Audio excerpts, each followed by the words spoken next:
As all 64 Boko Haram suspects and other escapees from the Kuje Correctional Centre are still on the run, fear, anxiety and apprehension have become the lot of residents in the nation's capital. At the moment, security operatives are going after the fleeing convicted terrorists from the Kuje Correctional Centre, and residents say they are taken to security measures to stay safe in the midst of a state of helplessness. TVC News correspondent Jokia Disa reports. Nigeria is in throes of insecurity, which over the years have assumed alarming proportions. Despite the government's massive fundings of defense operations, border security, as well as collaborative efforts with other neighboring nations, the situation appears to be getting worse. Most citizens continue to wonder how the country arrived at such stage where no one is safe. One main cause of insecurity is the conflict between farmers and herders, with incidents recorded across the 6 geopolitical zones.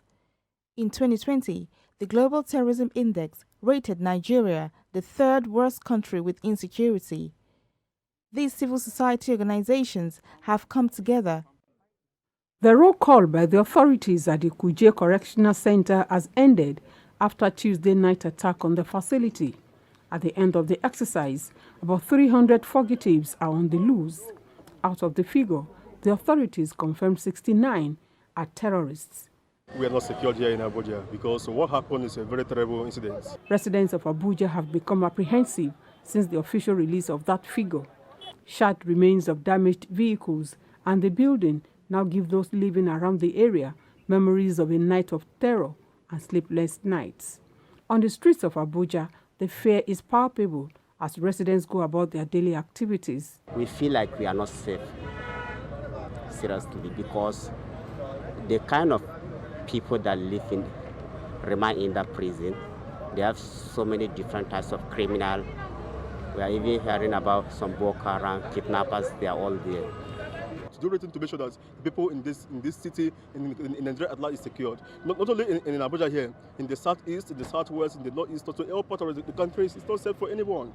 Of course, I am scared because as a resident, hearing that you have high-profile criminals, so to speak, Boko Haram, or bandits or insurgents, on the prowl, people are afraid. I am afraid. Days before the Kuje attack, the Minister of the Federal Capital Territory issued a directive that all public gatherings, including pubs, close by 7 p.m. Now residents say they are heeding that advice in their own best interest. You were not conscious before, you need to be conscious now.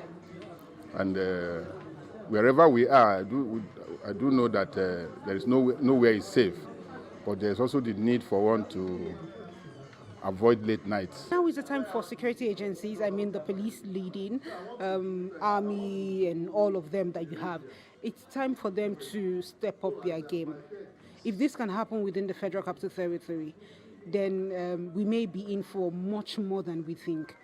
But we just pray that we don't get back to the days where bombing used to be a daily thing in the Federal Capital Territory. Our citizens continue to live in the fear of the unknown. They insist the onus is on those they have given the mandate to secure their lives and property, to live up to expectations or throw in the towel.